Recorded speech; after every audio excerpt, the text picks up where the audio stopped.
대선 레이스가 종반으로 향하고 있는 가운데 열린 두 번째 TV 토론회에서는 후보들 간의 거친 공방이 내내 이어졌습니다. 토론회를 마친 후보들은 숨 돌릴 틈 없이 유권자 표심 잡기를 이어가는데요. 관련 내용 홍석준 전 국민의힘 의원, 최인호 전 민주당 의원과 함께 짚어보겠습니다. 두 분 어서 오십시오. 네, 어서 오십시오. 네, 대선까지 이제 열흘 남았고요. 사전투표 이전의 마지막 주말이 되겠습니다. 이재명 후보는 오늘 경기 남부 지역을, 김문수 후보는 경북에서 집중 유세에 나서고요. 이준석 후보는 서울과 경기 수도권 유세를 이어갑니다. 각 후보들 이 정치적 기반에서 집중 유세를 벌이는 모습이네요. 예, 그렇습니다. 김문수 후보 같은 경우는 나흘 동안 서울과 수도권을 중심으로 선거 운동을 하고 충북과 이제 경북으로 가는데 나흘 동안 수도권에서 선거 운동을 하면서 그동안 조금 초반에는 좀 선거 현장이 달아오지 않았으면 화면에도 보시는 것처럼 그리고 많은 어떤 그 분야에서 사람들이 해서 수도권에 선거 유세를 할 때마다 많은 분들이 몰려왔습니다. 특히 김문수 후보가 경기지사를 두 번이나 하면서 그동안 뭐 GTX라든지 또 이제 그 동탄 신도시라든지 또 그 광교 신도시라든지 또 이제 그 평택 고덕 반도체 단지 인천 또 이제 하이닉스 단지 등등 그런 일을 했다는 것들이 많이 이제 부각이 되었고 특히 장미란 선수라든지 김연아 선수라든지 뭐 이런 어떤 세계적인 스타와의 어떤 그런 인연도 새롭게 이제 부각되면서 김문수 후보의 어떤 뭐 지지율 상승뿐만 아니라 현장에서 체감하는 어떤 그런 어떤 뭐 인기, 지지도 이런 것들이 굉장히 많이 좀 오르고 있습니다. 오늘은 이제 충북의 구인사와 이제 경북의 전통적인 텃밭에 가서 특히 박정희 대통령 좀 생가를 이제 감으로써 전통적인 어떤 지지층뿐만 아니라 현대 산업화를 이끄는 박정희 어떤 정신을 본인이 이끈다는 어떤 대내외적인 그런 어떤 이미지도 국민들에게 보일 계획인 것 같습니다. 예, 이제 공식 선거운동 막판 스퍼트가 시작됐다고 봐도 되겠죠? 그렇습니다. 오늘 이제 이재명 후보는 본인의 텃밭이라고 할 수 있는 경기도, 특히 이제 서부 지역을 방문해서 안양, 또 안산, 부천, 시흥 이런 전통적인 공업지대를 방문해서 새로운 첨단 기술, 특히 AI라든지 또 바이오라든지 이런 기술과 결합해서 부가가치를 새롭게 창출하고 또 기업을 성장시키고 특히 좋은 일자리들을 많이 만들겠다 하는 그런 그 경제 성장에 대한 자신들의 정책 행보를 더욱더 강조하고 또 특히 이제 그 젊은 이들의 새로운 일자리가 수도권에서 특히 경기도에서 얼마나 많이 늘어날지에 대한 구체적인 공약을 제시할 것으로 보이고요.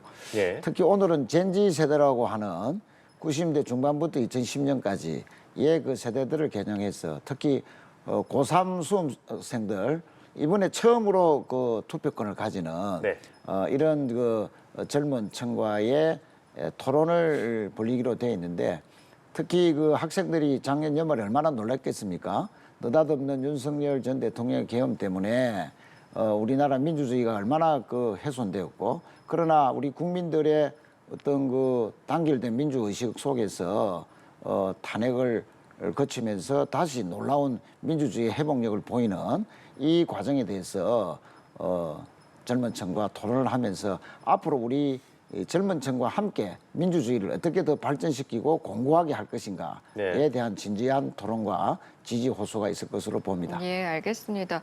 주말 유세에 나선 후보들 사실 어제는 TV 토론에서 또 뜨거운 공방을 벌이기도 했는데요. 주요 발언 듣고 다시 돌아오겠습니다.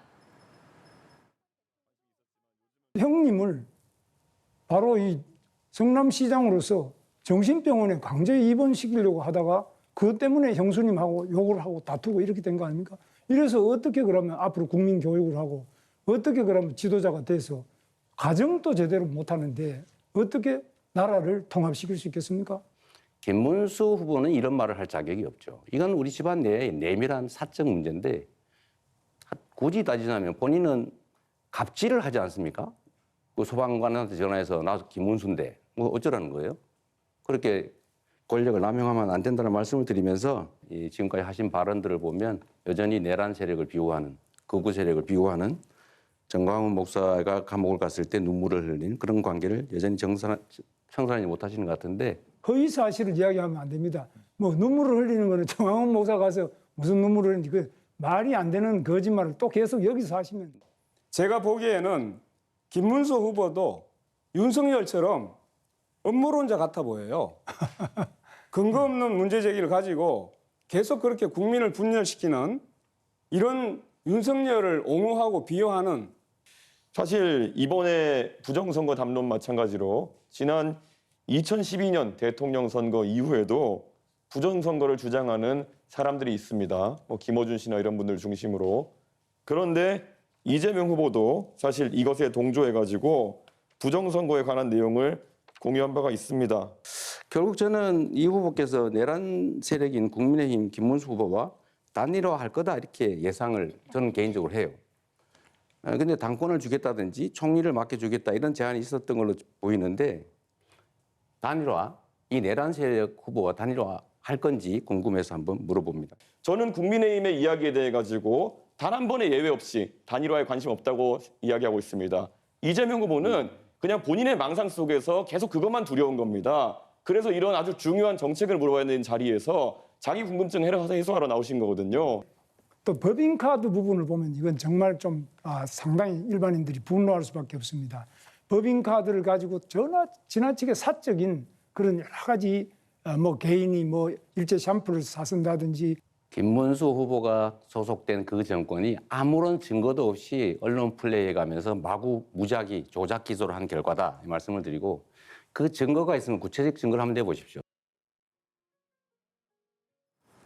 네, 주요 발언 듣고 왔습니다. 뭐 여러 가지 화두가 던져졌습니다만 전반적으로 총평 어떻게 보셨는지와 함께 어제 토론을 기점으로 또 앞으로의 판세는 어떤 영향을 가지게 될지 두 분의 의견 들어보죠. 먼저 발언 드리겠습니다. 예, 토론회가 되기 전까지만 하더라도 많은 국민들이 이재명 후보가 도덕적으로 뭐 문제가 많고 또 사법 리스크도 문제가 많이 있다는 것은 잘 알고 계셨습니다. 그래도 이런 잘하겠지 뭐 이런 어떤 생각을 막연히 갖고 있는데 토론을 통해서 그런 것들이 무참히 무너지면서 이재명 후보의 미천이 저는 다 드러났다고 합니다. 지난번 경제 분야에서는 커피 120원을 비롯해서 호텔 경제학 말도 안 되는 그런 어떤 이야기를 하다가 오늘도 역시 어제도 역시 그런 어떤 부분에서 많이 좀 드러났는데 특히 이재명 후보가 피곤해서 그러신지는 모르겠지만 뭐 표정도 굉장히 안 좋을 뿐만 아니라 굉장히 좀 허위 사실 내지는 부정확한 어떤 그런 어떤 이야기를 굉장히 많이 했었습니다. 예를 들면 조금 전에 화면에 나온 것만으로도 몇 가지 제가 좀 말씀을 드리면 첫 번째 이준석 후보가 부정선거 이야기를 이재명 후보도 과거에 하지 않았느냐 하니까 어떤 이야기를 했냐면 그것은 국정원의 어떤 개인 문제였고 부정선거의 투개표 문제는 제기하지 않았다 그렇게 이야기했습니다만은 2017년도에 선관위에서 자료가 있습니다. 당시에 이재명 후보가 이런 어떤 투개표의 부정선거를 그런 문제 제기를 한 것에 대해서 선관위가 반박한 그런 홍보 자료가 그대로 좀 남아 있습니다. 선거 유세 기간 동안 HMM이라든지 또 일산대교 무료화 등에서도 허위 사실에 대해서 이야기를 하고 있는데 조금 전에 화면에 대해서만 가지고 또 계속해서 그런 어떤 이야기를 하고 특히 정강훈 지금 현재 그 하고 있던 그런 어떤 관계를 이야기하면서 절연절연 자꾸 이야기를 하는데 김문수 후보가 정확하게 이야기를 했듯이 정강훈 지금 현재 지금 그 자유통일당 상임 측과 고문. 예, 상임 고문 측과 사실 지금 김문수 후보 국민의힘과 지금 대선 기간 중에 무슨 관계가 있습니까? 오히려 지금 민주당은 위원정당 해상받은 통진당의 후손인 진보당과 지난 총선에서 인하 공천했고 지금도 진보당이 후보를 내지 않고 이재명 후보를 지금 지지하고 있는 것이죠. 그렇기 때문에 그런 어떤 것들로 인해서 이재명 후보가 지난밤 토론에서도 저는 굉장히 부정확한 이야기 등등을 해서 국민들이 과연 국정을 잘 이끌어 나갈 수 있을까 그런 의구심을 많이 받았다고 생각합니다. 네, 마찬가지 질문 어떤 부분에 좀 주목을 하셨고 그리고 그 쟁점들이 향후 어떤 영향을 미칠지 여쭤보겠습니다. 예.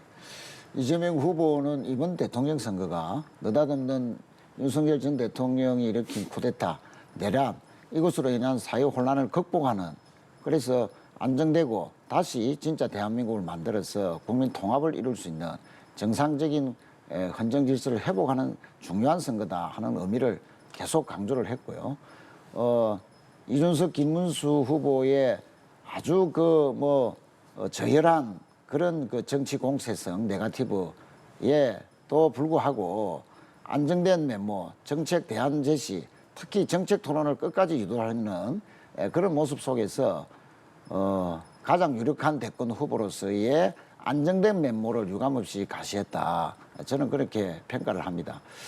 특히 김문수 후보는 이재명 후보가 윤석열 전 대통령이 일으킨 그 쿠데타나 내란에 대해서 책임을 못 느끼느냐 네.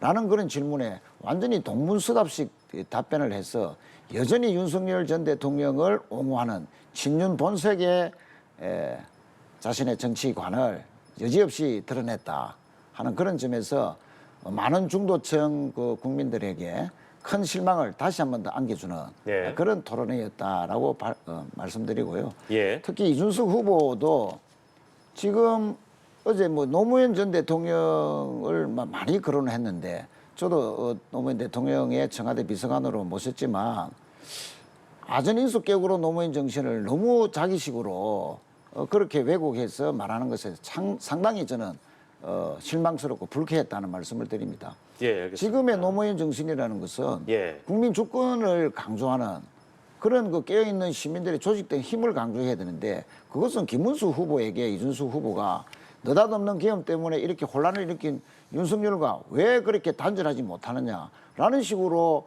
공격을 해야 되는데 엉뚱하게 이재명 후보에게만 집중적으로 함으로써 뭔가 맹분 없는 단일화 그 맹분 쌓기용 토론회 아니냐 의도적으로 한 것이 아니냐 그런 네. 측면에서 매우 올드하고 편협된 시각만 드러낸 이준석 후보가 어제 토론에서 가장 많이 아마 읽게 되는 그런 토론회가 아니었나 저는 그렇게 평가합니다. 예, 아무래도 이번 대선에서 가장 변수가 될 것이 단일화 문제가 아닐까 싶은데 일단 오늘 오전에 나왔던 여론조사부터 살펴보고 얘기를 좀 나눠보도록 하죠. 리얼미터에서 나온 조사인데요. 이재명 후보가 46.6%로 나타났고 김문수 후보 37.6%, 이준석 후보가 10.4%로 격차가 9% 한 자릿수로 줄어들었습니다. 두 후보가 그러니까 김문수, 이준석 후보가 합쳤을 때 산술적으로는 앞서는 결과가 나왔는데 단일화 어떻게 되는 겁니까? 저는 뭐 아직까지도 50대 50이라고 생각을 합니다. 예. 왜냐하면 일단 그 이준석 후보는 그저께 이제 단일화는 없다고 선은 그렇습니다만은 그러나 뭐 정치는 살아있는 생물이기 때문에 끝까지 한번 가봐야 될 것 같은데 단일화의 마지막 데드라인은 사전 선거하기 바로 직전 28일까지라고 이제 생각을 합니다.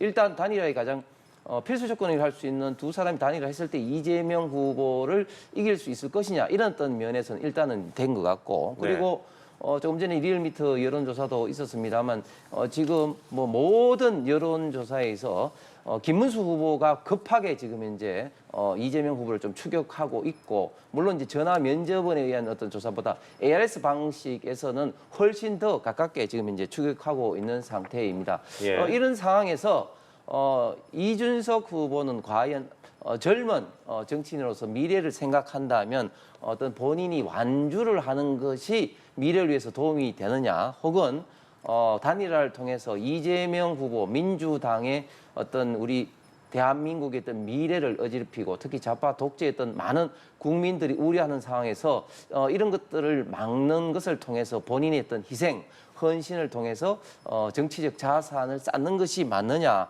이런 어떤 문제에 굉장히 좀 끝까지 고민을 할 것으로 봅니다. 그렇기 때문에 저는 이준석 후보의 단일화는 여전히 이제 살아있는 카드고 그렇기 때문에 앞으로의 좀 선거가 이제부터 본격적인 어떤 좌우 진영 간의 어떤 대결이 시작되었다. 그럼에도 불구하고 지금 이준석 후보의 단일화를 빼더라도 지금 김문수 후보의 지금 추격세가 대단히 빠르고 그리고 굉장히 지금 이제 근접해 있다고 보여집니다. 예, 저희가 보여드리고 있는 여론조사는 중앙선거 여론조사 심의위원회를 참고해 주시길 바라겠고요. 어제 토론에서 이재명 후보, 이준석 후보를 향해서 단일화할 것 같다라고 얘기를 했고 이준석 후보는 망상의 음모론이다라고 반격을 했거든요. 산술적으로 보면 김문수 후보, 이준석 후보 최근에 나온 여론조사에서 합치면 이재명 후보를 앞서는 조사가 나오는데 단일화 어떻게 될 것이라고 좀 예상하세요? 이제 이준석 후보와 김문수 후보를 합치면 뭐 산술적으로는 조금 앞서는 결과가 일부 있습니다만 실제 단일화가 됐을 때 이재명과 김문수 대 또 이재명과 이준석 이렇게 하면 어떤 여론조사에서도 단일화 됐을 때는 이재명 후보를 이긴다는 여론조사 결과 한 번도 나온 적이 없습니다. 다 오차 범위 밖에서 이재명 후보가 이긴다 예. 하는 결과가 나오죠. 저 리얼미터 조사에도 마찬가지지 않습니까?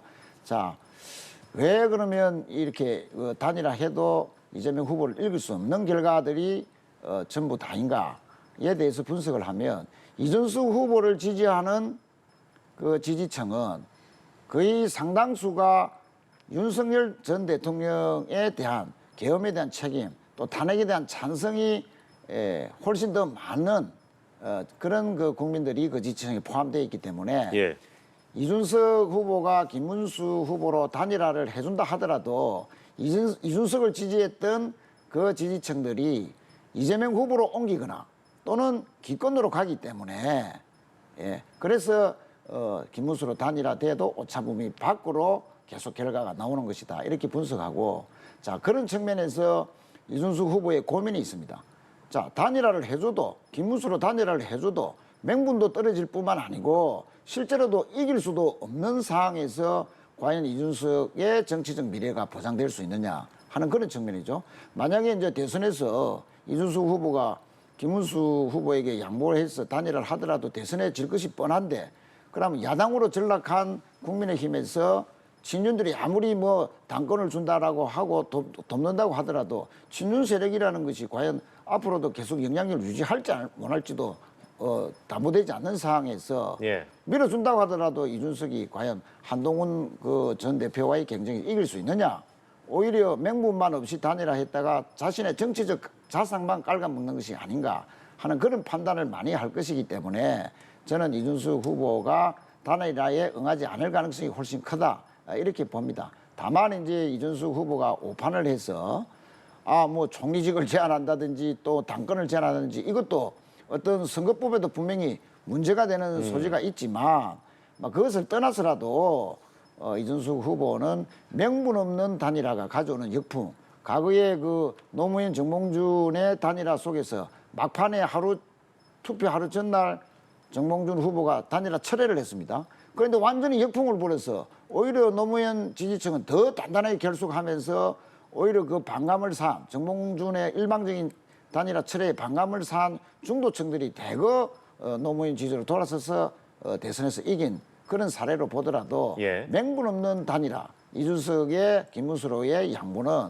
명분도 없을 뿐만 아니고 오히려 역풍을 불러와서 이준석 후보 본인에게도 안 좋고 오히려 그 대선 국면에서도 더 안 좋은 결과를 낳을 것이 저는 확실하다 이렇게 분석하고 있습니다. 알겠습니다. 단일화 관점에서 그리고 최근에 나온 여론조사들 보면서 이제 두 분의 의견 들어봤는데 사실은 이제 대선이 10일 남았습니다. 그만큼 종반전에 돌입을 했다라고 볼 수가 있는데 네. 각 당 앞으로 어떤 전략을 들고 나오게 될지 마지막으로 한마디씩 듣고 마무리하겠습니다. 예, 김문수 후보의 가장 큰 지금 현재 정치 전략, 선거 전략은 김문수 후보의 어떤 삶의 과정, 라이프 스토리라고 저는 생각합니다. 많은 국민들이 김문수 후보를 사실 잘 모르는 면이 많았습니다. 왜냐하면 20대, 30대에는 학생운동, 노동운동을 하다가 40대, 50대 때 국회의원 3선에 경기지사를 했지만 60대 때는 어떻게 보면 좀 아스팔트에 있던 전사했던 그런 어떤 이미지가 국민들한테 있었는데 지금 이제 선거 과정을 거치면서 김문수 후보가 경기지사 시절에 국회의원 시절에 했던 많은 어떤 일들이 업적들이 지금 재조명을 받고 있고 그리고 도덕적으로 청렴함이 다시 한번 부각이 되고 있습니다. 아직까지도 봉천동 24평 아파트에 지금 살고 있다는 그런 것들이 지금 많은 어떤 대장동 부패 그리고 많은 부패와 지금 연관되어 있는 지금 이제 이재명 후보 완전히 지금 대비되고 좀 있을 뿐만 아니라 또 많은 국민들이 이재명 후보가 되면 본인의 방탄 때문에도 지금 민주당이 추진하고 있는 여러 가지 위헌 입법들, 즉 현직 대통령 재판을 못 받게 하는 형사소송법이라든지 또 법원 조직법을 개정을 해서 기존에 대법원의 숫자, 대법관 숫자를 14명에서 30명 혹은 100명까지도 하면서 법관 자격이 없는 사람들이 또 대법관으로 하면서 재판을 좌지우지한다는지 또 헌법재판소법을 개정해서 대법원 판결까지 또 헌법 소원의 대상을 한다든지 뭐 등등등 많은 어떤 위헌 입법을 양산하면서 우리 대한민국의 가장 중요한 정체성인 자유민주주의 법치주의 그리고 상권 분립이라는 이런 어떤 대한민국의 정체성을 훼손할 수 있다는 그런 어떤 염려 때문에 네. 많은 국민들이 지금 우려하고 있는 이런 어떤 점들을 국민수 후보와 국민의힘은 끝까지 국민들에게 호소를 하면서 대한민국의 미래, 특히 청년 세대를 위해서는 자유와 그리고 시장 경제 그리고 공정한 그런 어떤 경제 정책을 이제 앞세운 어떤 그런 것들을 계속해서 강조해 나갈 계획입니다. 예, 대선 그 결전의 날이 다가올수록 좀 더 기존의 전략에 무르익을까요? 아니면 좀 다른 전략이 나올 수 있을까요? 우선 뭐 홍석천 의원님께서 김문수 후보의 상승세를 상당히 고무적으로 받아들이시는데 오히려 김문수 후보의 최근의 여론 상승은 상당히 늦었다라고 평가를 해야 됩니다. 정당 지지도에도 훨씬 못 미치는 지금의 김문수 후보 왜 그러면 이렇게 늦게 남아추격을 시작했는가? 그거는 김문수 후보가 가지는 윤석열 전 대통령과의 관계 설정, 또 아직도 윤석열 전 대통령을 옹호하고 그동안에 보여왔던 경험에 대한 사실상 옹호, 탄핵 반대, 특히 정강훈 등 어떤 거부적인 세력과 전련하지 못하는 그런 그 이미지 때문에 상당히 정당 지지도에도 아직도 못 미치는, 그러나 이제 보수층들이 국민의힘 지지자들이 이제 겨우 이제 결집하는 그런 정도의 지지율을 보이고 있다 하는 예. 측면에서 앞으로 윤석열 전 대통령을 계속 그런 식으로 사실상 옹호하는 그런 자세로 가지고서는 압도적으로 윤석열에 반대하고 정권 교체를 바라는 중도층의 유권자들에게는 전혀 확장력을 보이지 못할 것이다. 이제는 그런 식의 태도로는 이제 지금 지지도가 거의 이제 정점에 달하지 않겠나. 이제 이번 주는 정체 현상을 보일 것이다. 이렇게 말씀을 드리고요. 이재명 후보는 그동안 큰 격차로 앞서 왔습니다만은 예. 자만은 절대 안 된다. 방심하면 안 된다 하는 그런 겸손한 자세의 선거운동을 본인도 실천하고 있고 또 모든 국회의원이나 선거운동원들에게 주문을 하고 있습니다. 이제 지금 남은 10%의 부동층을 얼마나 많이 확보를 더 하느냐에 따라서 이제 50%를 넘어가는 그런 이제 길목에서 막판 최대의 집중된 유세를 할 예정인데 이번 대통령 선거는 뭐니 해도 느닷없는 계엄 때문에 얼마나 많은 국민들이 6개월간 고통을 겪었는가. 네. 물가도 천정부지로 올랐고 경제는 마이너스 성장을 기록하는 등에 또 국민들은 분열이 된 이 위기의 대한민국을 정말로 물가도 잡고 경제도 성장시키고 국민을 하나로 통합시키는 그런 소중한 대통령 선거이기 때문에 예. 이런 혼란을 극복하고 안정된 대한민국을 위해서라도 이재명 후보가 이번에 대통령에 당선되는 것이 그런 혼란을 극복하는 척벽이다 하는 것을 더욱더 강조할 그런 계획입니다. 예, 선거가 막판 레이스에 접어든 시점에 두 분 말씀 들어봤습니다. 홍석준 전 국민의힘 의원, 최인호 전 민주당 의원과 나눠봤습니다. 고맙습니다. 고맙습니다. 감사합니다.